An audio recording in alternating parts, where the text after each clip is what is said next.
하나님 말씀 스바냐 3장 14절에서 20절까지 우리 함께 합독하도록 하겠습니다. 시온에 따라 노래할지어다. 이스라엘아 기쁘게 부를지어다. 예루살렘에 따라 전심으로 기뻐하며 즐거워할지어다.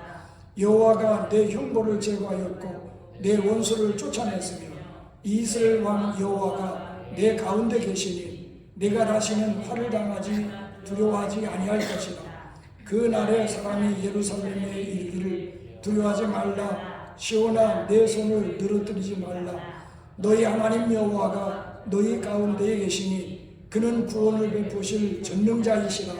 그가 너로 말미암아 기쁨을 이기지 못하시며 너를 잠잠히 사랑하시며 너로 말미암아 즐거이 부르며 기뻐하시리라 하리라. 내가 절기로 말미암아 근심하는 자들을 모으리니 그들은 내게 속한 자라. 그들에게 주어진 짐이 지옥이 되었느니라. 그때에 내가 너를 괴롭게 하는 자를 다 벌하고 저는 자를 구원하며 쫓겨난 자를 모으며 온 세상에서 수욕받는 자에게 칭찬과 명성을 얻게 하리라. 내가 그때에 너희를 이끌고 그때에 너희를 모을지라. 내가 너희의 목전에서 너희의 사로잡힘을 돌이킬 때에 너희에게 천하 만민 가운데서 명성과 칭찬을 얻게 하리라. 여호와의 말이니라. 아멘. 이 스바냐는 누가 썼지요? 스바냐가 썼습니다. 이제 이 스바냐는 남왕국 유다 16대 왕인 요시야 왕 때 선지자로 활동하던 사람이었습니다. 근데 이 스바냐가 선지자로 활동할 때의 그 시대적인 상황을 좀 살펴보면 유대 왕국의 13대 왕이었던 히스기야가 죽고 그의 아들 므낫세가 왕이 되었습니다. 하지만 이제 이 북쪽에 있던 이 아수르에 속국이 되어서 이제 아수르에게 조공을 바치면서 이제 아수르가 섬기던 그런 우상들을 들여와 섬김으로 말미암아 어떤 면에서 히스기야가 개혁했던 종교개혁이 무산되고 오히려 더 깊은 우상 숭배에 빠져들게 되었던 것입니다. 근데 이제 므낫세가 죽고 제15대 왕으로 아몬이, 이 므낫세의 아들이죠. 아몬이 죽었지만은 근데 그가 2년 만에 죽고 그의 아들 요시야가 이제 16대 왕으로 즉위했습니다. 요시야 왕은 16세 16살의 어린 나이에 왕위에 올랐습니다. 그러니까 감당하기 벅차죠. 아무것도 이제 세상 물정을 잘 알지 못하는 그런 상황이었습니다. 그래서 이제 이 스바냐 선지자는 같은 왕족이었기 때문에 바로 이 요시야를 정말 그 믿음으로 이끕니다. 그의 지도하에서 아수르 제국을 배척하고 그리고 이 종교개혁을 단행하기 시작합니다. 그래서 이 요시야 왕이 이제 성전을 수리하다가 이제 율법책을 발견하게 되고 그리고 그 율법책을 발견함으로 인해서 어떤 면에서 이제 모든 백성들이 거기에 회개하고 다시금 이제 종교개혁을 통해서 신앙이 회복되어져 가는 그런 역할을 했던 사람이 바로 스바냐 선지자였던 겁니다. 그런데 이제 이 스바냐 선지자가 활동하면서 또 예언했던 내용은 무엇이냐면 장차 우상 숭배에서 돌이키지 않으면 이 나라가 망한다는 겁니다. 이사야도 그렇게 예언을 했죠. 바벨론에 의해서 멸망당할 것이고 그러나 다시금 하나님께서는 멸망당할 때채 내버려두는 것이 아니라 다시금 회복시켜서 70년 만에 돌아와 바로 성전이 재건될 것이고 나라가 재건될 것을 예언한 것이 이 스바냐 선지자의 활동이었습니다. 그 가운데서 오늘 본문 말씀은 바로 이스라엘 백성이 바벨론 포로에서 돌아와서 성전을 재건하고 하나님 앞에 제사를 드리게 될 때 그 제사를 바라보시고 또 제사하는데 임재하셔서 그 제사를 받으시는 하나님이 너무나 기쁨이 충만해서 이제 이스라엘 백성들을 어떻게 잠잠히 사랑하시고 즐거이 부르신다. 그러니까 바로 이스라엘의 회복에 대해서 예언된 말씀이 오늘 본 말씀의 내용입니다. 이 예언은 오늘 우리도 마찬가지입니다. 하나님이 우리를 사랑하셔서 죄와 허물로 죽었던 우리를 예수 그리스도의 십자가와 부활로 구원해 주셨어요.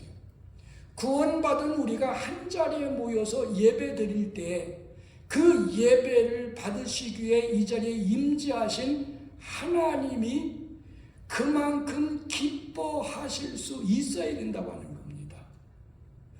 하나님의 기쁨이 충만한 예배가 되어져야 된다고 하는 것이죠. 뿐만이 아닙니다. 예수 그리스도의 십자가 부활로 구원하신 저나 여러분들이 하나님 보실 때에 그런 큰 기쁨의 존재가 되어져야 된다고 하는 겁니다. 그래서 이 시간 하나님의 기쁨이 되자라고 하는 제목을 가지고 본문 말씀 속에서 몇 가지 살펴보면서 은혜를 나누도록 하겠습니다. 첫째로 우리가 왜 하나님의 기쁨이 되어야 하느냐? 오늘 본 말씀 15절에 보면 여호와가 내 형벌을 제거하였고 내 원수를 쫓아냈으며 이스라엘의 왕 여호와가 내 가운데 계시니 내가 다시는 화를 당할까 두려워하지 아니할 것이라고 기록되어 있습니다. 이 말씀은 저나 여러분으로 하여금 하나님의 기쁨의 존재가 될 이유를 말씀해 주고 있어요. 왜 우리가 하나님의 기쁨이 되어져야 됐느냐? 하나님이 우리를 구원하셨기 때문입니다. 여기에서 여호와가 내 형벌을 제거하였다고 말씀하셨는데 이 형벌이라고 하는 히브리어 미시파드는 심판이라고 하는 뜻도 아울러 지니고 있습니다. 그러니까 하나님이 이스라엘의 형벌을 제거하셨다고 하는 것은 그들에게서 하나님의 심판을 면하게 해주셨다. 이렇게 말씀하고 있는 겁니다. 자, 우리 성경적으로 보면 로마서 3장 23절에 보면 모든 사람이 죄를 범하였기 때문에 하나님의 영광에 이르지 못한다라고 기록되어 있어요. 다시 말씀드리면 하나님의 형상을 잃어버린 타락한 인간은 타락한 성품 때문에 타락한 성품으로 지은 죄 때문에 하나님께 나아갈 수 없어요. 즉 하나님의 기쁨이 될 수 없는 존재가 됐다고 말입니다. 그 결과는 어떻습니까? 로마서 6장 23절에 모든 사람의 죄를 죄의 삭은 사망이라고 기록되어 있어요. 그러니까 우리가 그 죄 때문에 우리가 죽을 수밖에 없는 존재가 되었다. 여기서 죽음이라고 하는 것은 분리를 의미합니다.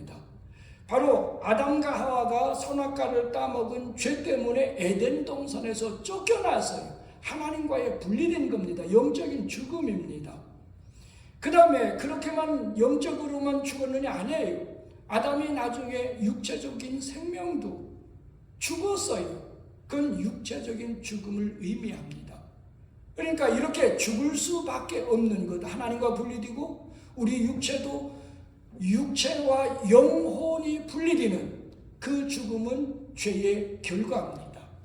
그런데 어떤 사람들은 그렇게 죽음으로 우리 인생이 끝나는 것처럼 알고 있습니다만 그건 착각이에요. 히브리서 9장 27절에 보면 사람이 한 번 죽는 것은 하나님의 정하신 것이요 그 후에는 뭐가 있다고 그랬어요? 심판이 있다고 그랬습니다.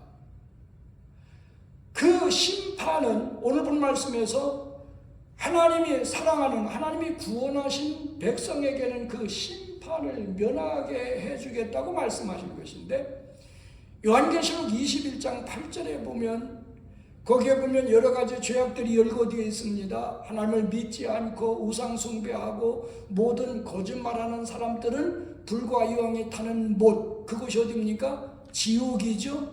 지옥에 참여하리니 이는 둘째 사망이다. 그러니까 영적으로 죽고 어떤 면에서 하나님과 분리된 상태에서 살다가 육체적으로 죽은 후에 하나님의 심판을 받고 영원한 지옥 멸망에 처해지는 것이 바로 둘째 사망이다. 성경에 그렇게 기록되어 있습니다. 그런데 하나님은 그러한 우리를 사랑하시고 예수 그리스도 땅에 보내주셔서 우리 죄를 대속하게 하셨고 또 하나님의 성령을 보내주셔서 우리로 하여금 그 사실을 믿고 예수 그리스도를 구주하시로 영접케 하셔서 바로 우리를 구원해 주셨습니다. 그래서 요한복음 5장 24절에 보면 내가 진실로 진실로 너에게 이르노니 누구든지 내 말을 듣고 또 나 보내신 이를 믿는 자는 영생을 얻었고 심판에 이르지 아니하나니 사망에서 생명으로 옮겼느니라. 할렐루야. 이것은 하나님께서 예수 그를 통해서 우리를 구원해 주신 구원의 결과입니다. 따라서 우리에게는 이런 심판이 없고 심판에 이르지 않고 이미 사망에서 지옥에서 생명으로 천국으로 옮겨진 사람이기 때문에 바로 하나님의 기쁨이 되어져야 되는 겁니다. 여러분, 오늘 우리가 그런 일을 위해서는 어떤 행위가 필요할까요? 어떤 희생이 필요할까요? 얼마만큼의 대가를 지불해야 될까요? 우리의 죄가 용서되어지고 정말 우리가 하나님의 자녀가 돼서 영원한 생명을 얻기에는 우리의 어떤 노력이나 행위나 대가로서는 불가능한 것입니다. 그렇기 때문에 구원은 하나님의 은혜죠. 그러니까 하나님의 은혜로 우리를 구원해 주셨기 때문에 그 은혜로 구원받은 우리는 하나님의 기쁨이 되어지고 하나님을 기쁘시게 해드리는 것이 너무나도 당연한 겁니다. 그게 신앙생활이고 그게 믿음입니다. 따라서 우리가 왜 하나님을 기쁘시게 해드리느냐? 하나님이 우리를 구원해 주셨기 때문에 우리는 하나님을 기쁘시게 해드려야 된다. 그 다음에 왜 우리가 하나님을 기쁘시게 해드려야 되느냐? 하나님이 우리 가운데 거하시기 때문입니다. 본말씀 17절에 보면 너희 하나님 여호와가 너희 가운데 계시니 라고 기록되어 있어요. 하나님께서는 아브라함을 통해서 이스라엘 민족을 이루게 하셨어요. 비록 그들이 이집트로 내려가서 400여 년 동안 살 동안에 나중에는 바로의 노예가 됐고 노예 생활에 힘들고 고달픈 그런 삶도 살았습니다마는 하나님께서는 그들을 이집트에서 구원하셔서 시내산에서 언약을 맺으십니다. 그리고 그 언약의 증표로 율법을 그들에게 주셨어요. 그래서 이 율법을 지켜서 이 말씀대로 순종하면 내가 너희 하나님이 되어주겠다. 그리고 너희는 내 백성이 되겠다. 그리고 세계 열방에 대해서는 너희는 제사장 나라가 될 것이다. 이게 시내산 언약의 핵심입니다. 그리고 나서 이스라엘 백성들은 또 언약의 증표로 이집트에서 가지고 나온 모든 보물들을 다 모아서 하나님 앞에 성막을 지어 봉헌합니다. 성막을 지어 봉헌할 때부터 하나님께서는 그 성막 지성소 안에 임재하셨어요. 그래서 이스라엘 백성들 가운데 거하셨어요. 그들로부터 그의 여정은 하나님을 중심으로 하는 하나님의 임재를 바라보며 하나님의 인도에 따라서 하나님의 공급을 받으며 하나님의 보호를 받으며 사는 삶으로 전환되었던 겁니다. 근데 가나안 땅에 들어가서 배부르고 등 따시고 이제 삶에 여유가 있다 보니까 눈을 다른 데로 돌리고 우상을 숭배하고 타락하여 범죄하기에 이르렀던 것이죠. 그러다가 아수르의 고통을 당하고 북왕국 이스라엘은 아수르에 멸망당하고 이 남왕국 유다도 결국 신흥 제국인 바벨론에 의해서 멸망을 당하고 포로로 끌려가고 성전이 회파되고 그랬지만은 하나님께서는 그들 영원히 버리신 것이 아니라 다시금 회복시키셔서 바로 스룹바벨을 통해서 예루살렘 성전을 재건하게 하시고, 그들이 처음으로 이제 돌아와서 하나님 앞에 예배 드릴 때에 하나님은 또 다시 찾아가셔서 그들 가운데 거하셨다고 하는 사실입니다. 오늘 우리들에 의하면 죄와 허물로 죽었던 우리가 범죄해서 하나님 앞에 나갈 수도 없고 거룩하신 하나님이 우리에게 다가오실 수 없는 상황 속에서 하나님은 예수 그리스도를 이 땅에 보내셨고 우리를 대신해서 십자가에 못 박아 죽이심으로 말미암아 우리의 모든 죄를 대속하게 하셨습니다. 조금 전에도 말씀드렸습니다. 성령을 보내주셔서 우리에게 믿음을 선물로 주시고 성령의 역사로 믿어지게 하셔서 그 예수님을 믿고 그 예수님을 구주와 주로 영접할 때 하나님의 영, 그리스도의 영, 성령께서 우리 안에 들어오셔서 우리 가운데 거하시는 겁니다. 믿습니까? 하나님의 성령께서 우리 안에 들어오셔서 우리 몸을 성전 삼고 우리 안에 함께 계시기 때문에 우리는 하나님을 기쁘시게 해드려야 되는 거예요. 만약에 성령이 우리 안에 거하시는데도 불구하고 우리의 몸을 죄의 병기로 들여서 날마다 죄 짓는 일에 우리 몸이 쓰여진다면 우리 안에 거하시는 성령께서는 근심하시고 탄식하시게 되는 겁니다.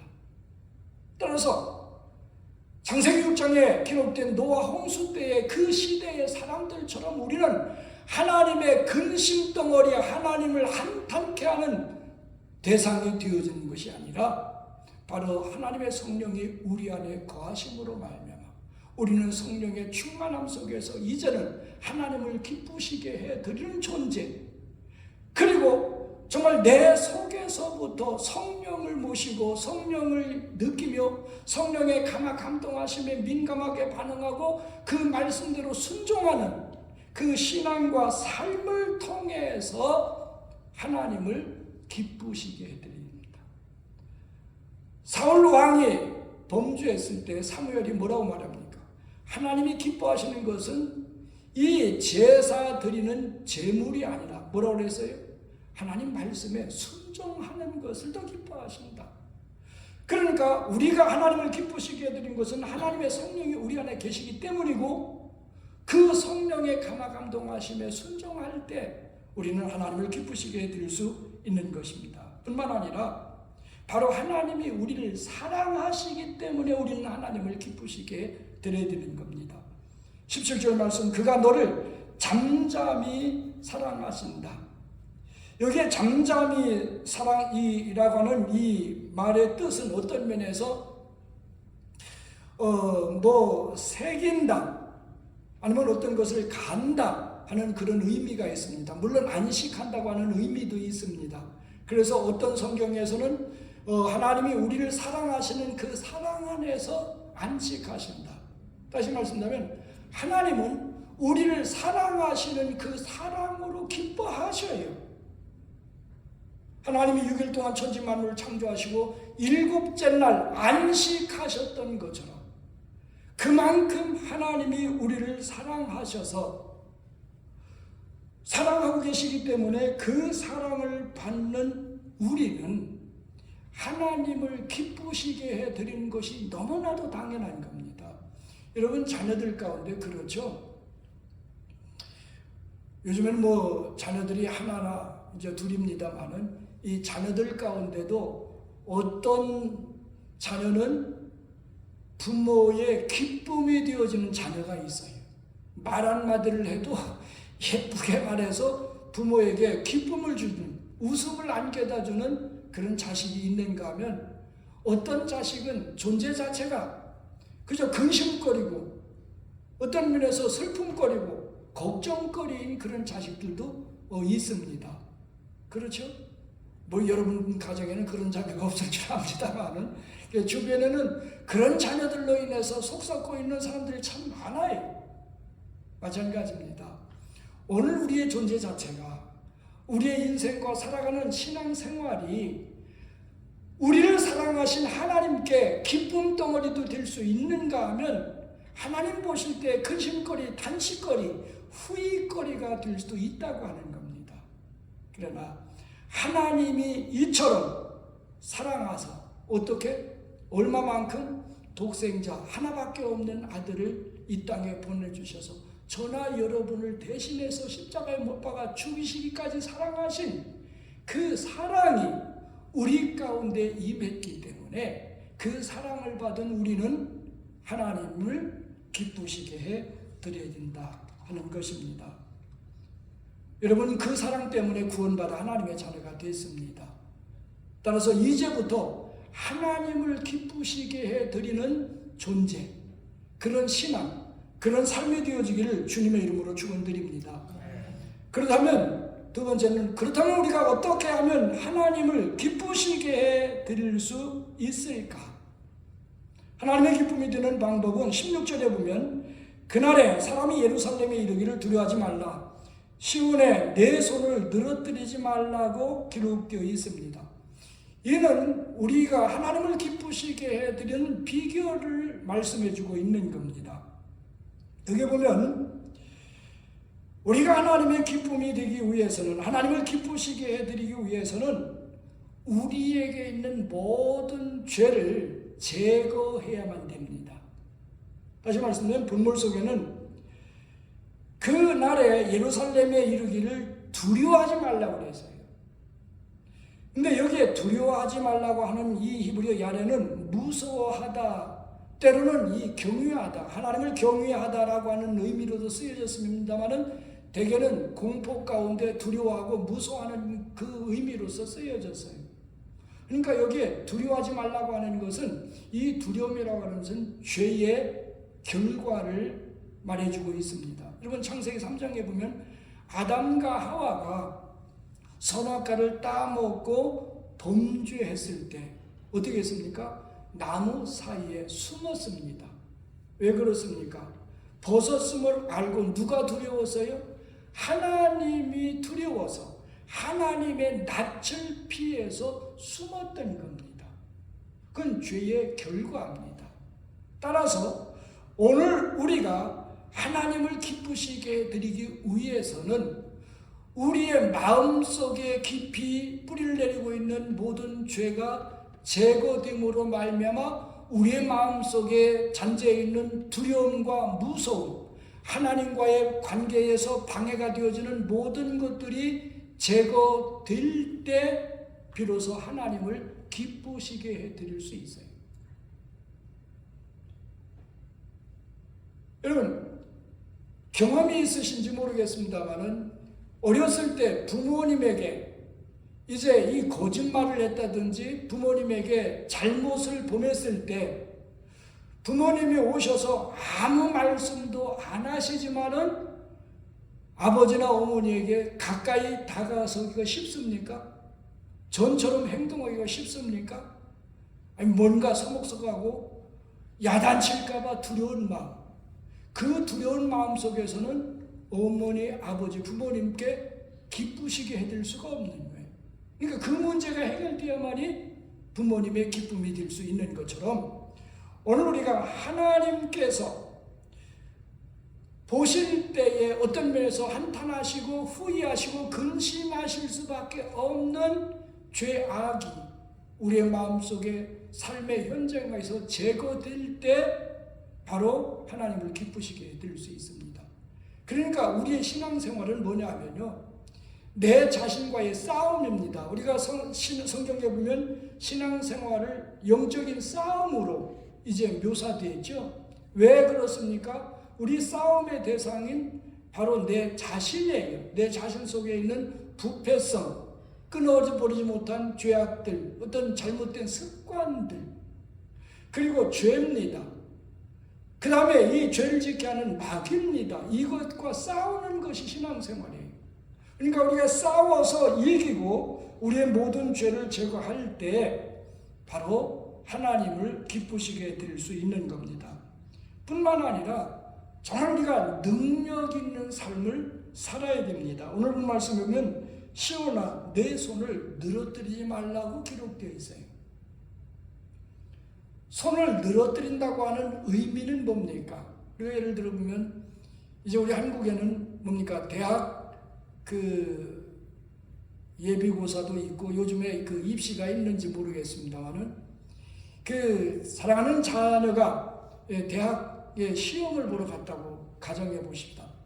그러면 그 시험에서 합격하고 좋은 성적으로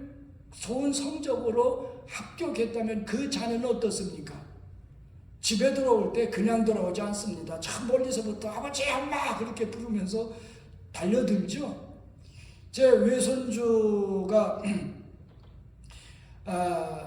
오바마 대통령상을 3번 탔고 나중에 트럼프상을 이제 1번 탔습니다. 대통령상 4번을 탔어요. 그러니까 그 자기 부모나 또 우리가 가면요 기가 살아가지고 그만큼 프라우드한 거예요. 자랑스러운 거예요. 근데 예를 들어서 대학 시험에서 떨어졌다. 예비고사에서 떨어졌다. 불합격 판정을 받고 돌아오는 자식이 어떻을까요? 멀리서부터 아빠, 엄마 다 떨어졌어 하고 소리치며 들어올까요? 그건 아니죠. 어깨가 축 처지고 손이 처진 상태에서 누가 볼까봐 피해서 들어올 수밖에 없는 겁니다. 이렇게 손을 늘어뜨리지 말라고 하는 의미는 바로 거기에 있어요. 그래서 다시 말씀드립니다. 우리에게 죄가 있으면 어떻게 돼요? 늘어지게 되어 있어요. 왜? 하나님은 거룩하신 분이기 때문에. 그러나 우리의 마음과 삶의 현장에서 죄가 제거되면 어떻습니까? 우리는 하나님 앞에 떳떳해질 수 있습니다. 그렇기 때문에 우리의 마음이 담대해질 수 있어요. 우리의 믿음도 담대해질 수 있어요. 따라서 우리의 삶도 능력 있게 살아갈 수가 있다고 하는 사실입니다. 성경에 보면 예수를 믿을 때 우리에게 어떻게 하신다고 그랬어요? 하나님의 자녀가 되는 권세를 주신다고 그랬어요. 따라서 정말 우리가 죄를 제거하고 하나님과의 바른 관계가 유지될 때 우리는 하나님의 자녀로서 하나님 자녀의 권세를 누리면서 살아갈 수 있게 됩니다. 그것이 바로 우리가 그리스도인으로서 능력 있는 삶을 살게 되는 것입니다. 기도를 할 때도 당당하게 하나님 앞에 이건 내놔라고 기도할 수 있어요. 우리가 말씀 가운데 순종할 때 우리는 하나님 앞에서 정말 능력 있게 떳떳하게 사람 앞에서나 교회 앞에서나 사회 앞에서 떳떳하게 능력 있게 살아갈 수가 있다고 하는 사실입니다. 이사야 40장에 보면 피곤한 자에게 능력을 주시며 무능한 자에게 힘을 더하신다. 따라서 그 힘을 얻게 되면 소년이라도 피곤하고 곤비하며 장정이라도 넘어지고 쓰러지되 오직 여호와를 앙망한 자는 새 힘을 얻으니 독수리가 날개치며 올라감 같을 것이요 다른 밭질 나여도 곤비하지 아니하겠고 걸어가도 피곤하지 아니하리라.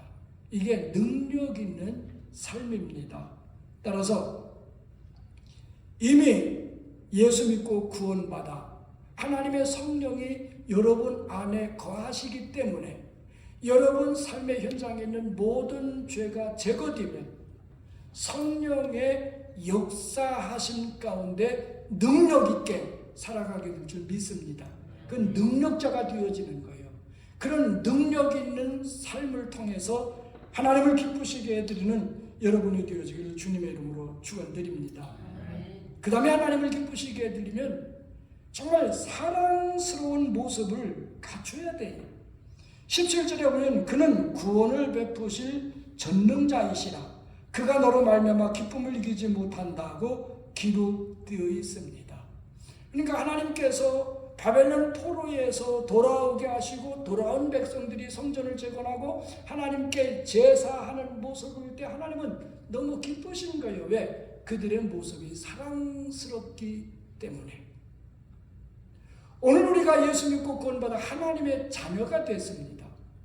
하나님의 자녀면 하나님 자녀답게 거룩해질 때 그 거룩함 속에서 하나님과의 관계가 떳떳하고 아름다워질 때 하나님은 오늘 우리를 바라보실 때 너무 사랑하신 거예요. 우리를 너무 사랑하시기 때문에 그 자체가 하나님의 기쁨이 되어진다, 그 말입니다. 이사야 62장 5절에 보면 이 하나님의 기쁨에 대해서 신랑이 신부를 기뻐함 같이 내 하나님이 너를 기뻐하시리라고 기록되어 있습니다. 이 신랑이 신부를 볼 때 기뻐하는 것처럼 하나님이 우리를 볼 때 그렇게 기뻐하셔야 돼요. 그러면 신부는 신부다울 때 신랑이 기뻐하는 거예요. 그렇죠? 신부가 신부답지 못한다면 신랑이 기뻐할 수가 없는 겁니다. 마찬가지입니다. 우리가 마태복음 25장에 보면 열처녀의 비유가 기록되어 있고, 또 요한계시록에 보면 바로 하늘나라의 혼인잔치에 대해서 말씀해주고 있는데, 그때 우리는 그리스도의 신부로서 바로 그 예수 그리스도 앞에 서게 될 것을 말씀해주고 있습니다. 그렇다면 우리가 이 세상에서 인생을 살아가는 과정, 그리고 신앙생활하는 것이 무엇이냐면, 그때 신랑을 맞이하기 위해서 신부로서 단장하는, 신부로서 갖추어가는 과정이 우리 인생이고, 그게 바로 신앙생활입니다.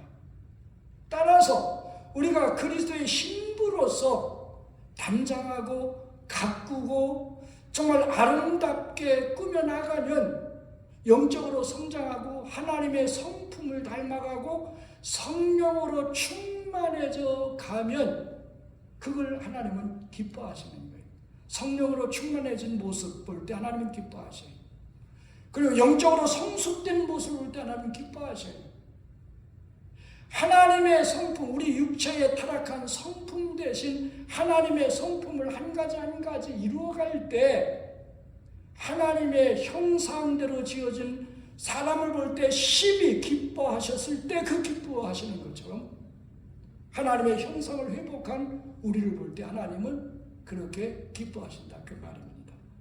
따라서 여러분들도 이제 구원받고 하나님의 자녀가 됐기 때문에 거룩해진 모습, 영적으로 성숙된 모습, 성령의 충만함을 이루어서 우리 하나님을 기쁘시게 해드리는 신앙과 삶이 되어지기를 주님의 이름으로 축원드립니다. 마지막 세 번째로, 이렇게 하나님을 기쁘시게 해드렸을 때 그 결과는 어떻게 되어지느냐. 19절에 보면 그때에 내가 너를 괴롭게 하는 자를 다 벌하고 저는 자를 구원하며 쫓겨난 자를 모며 온 세상에서 수욕받는 자에게 칭찬과 명성을 얻게 하리라고 기록되어 있습니다. 이것은 바로 하나님의 기쁨이 된 결과를 말씀해 주고 있습니다. 이 말은 오늘 우리를 더욱더 하나님 자녀답게 온전하게 그리고 능력 있게 만들어 주신다고 하는 겁니다. 저는 자를 구원해 주신다.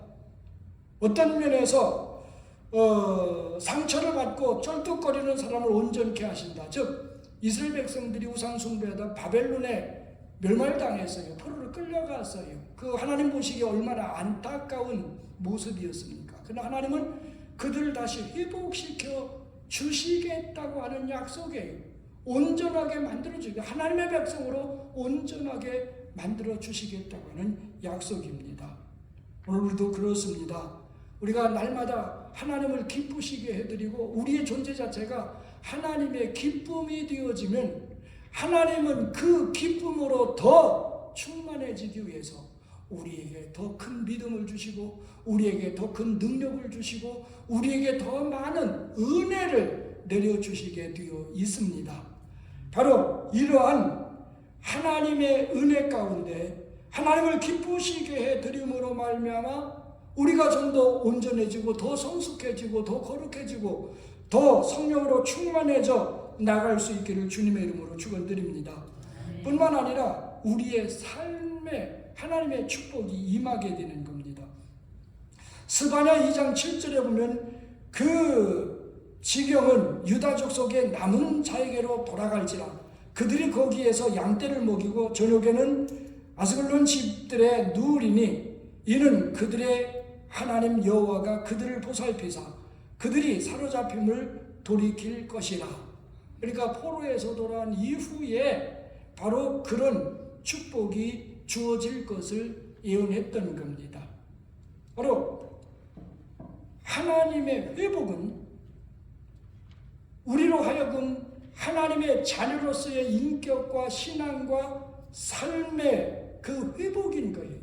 따라서 우리의 삶 자체도 하나님의 기쁨이 되어지면 하나님은 그 기쁨을 유지하기 위해서 우리의 삶에 문제나 고통이나 갈등이나 그런 것들을 물러가게 하시고 우리의 삶을 평안하게 하시고 우리의 삶을 안정되게 하시고 우리의 삶을 더욱더 풍성하게 하신다고 하는 사실입니다. 그 다음에 하나님을 기쁘시게 된 결과는 명성과 칭찬을 얻게 하신다. 19절에 보면 온 세상에서 수욕받는 자에게 칭찬과 명성을 얻게 하리라. 이렇게 약속해 주셨습니다. 이제 우리 교회가 세워진 지 6개월이 지나가고 있습니다. 우여곡절 곁에. 그리고 또 많은 좀 서러움도 겪고 했습니다만은 하나님은 약속해 주셨어요. 우리가 그런 서러움, 그런 수치, 그런 안타까움을 당했지만은 바로 우리를 어떻게 하신다고요? 온 세상에서 칭찬과 명성을 얻게 하신다. 할렐루야. 따라서 이 페닉 심리교회라고 하는 이 이름이 토론토 땅뿐만 아니라 온 세상에 명성이 되어지고 하나님의 칭찬이 되어지기를 주님의 이름으로 축원드립니다. 뿐만 아니라 이 페닉 심리교회를 세우고 이 교회의 그리스도의 몸의 지체로서 신앙생활하고 있는 여러분들도 함께 여러분들의 이름이 칭찬이 되어지고 토론토 땅에서 선교 역사 가운데 우리 대한민국까지 명성이 되어지기를 주님의 이름으로 축원드립니다. 이건 하나님의 약속입니다. 단지 저나 여러분들이 하나님의 기쁨이 되어지면 하나님을 기쁘시게 해드리면 하나님께서는 그렇게 해주신다고 약속하셨습니다. 이 약속의 말씀이 여러분과 우리 교회에 정말 실제화되어지고 사건화되어지고 역사화되어지기를 주님의 이름으로 축원드립니다. 결론적으로 말씀을 드립니다.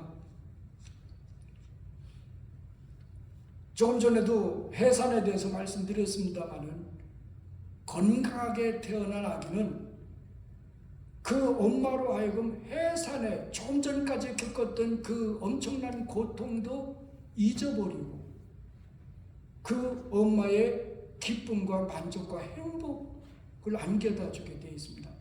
제 큰 외손자죠. 조금 전에 말씀드렸습니다마는 그놈은 태어날 때 죽어서 나왔어요. 예, 크리스마스 베이비입니다. 12월 25일 날 태어났는데요. 죽어 나왔어요. 해산할 때가 됐다고 그래서 시간에 더 가보니까 간호사가 받고 있는데 축 처졌어요. 색깔이 가지 색깔 같아요. 이유는 뭐냐면 이 탯줄을 목에다가 2번이나 감았어요. 한 번도 아니고.